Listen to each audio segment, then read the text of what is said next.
नाशिक शहरासह जिल्हाभरात मागील 24 तासापासून पावसाचा जोर कायम आहे।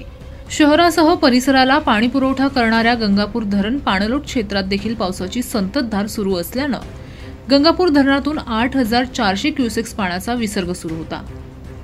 मात्र सकाळी 10 वाजेपासून 1200 क्युसेक्स वेगाने विसर्ग कमी करून तो 7224 ने सध्या सुरू आहे।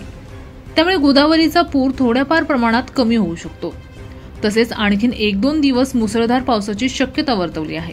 सध्या नांदूर मध्यमेश्वर धरणातून एकूण 60,367 क्युसेक्स वेगाने पाण्याचा विसर्ग सुरू आहे।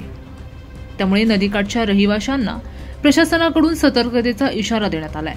नाशिक शहरासह जिल्हाभरात धरण पाणलोट क्षेत्रात अद्यापही पावसाचा जोर कायम आहे। त्यामुळे हवामान खात्याने जिल्ह्याला सध्या येलो अलर्ट दिला आहे।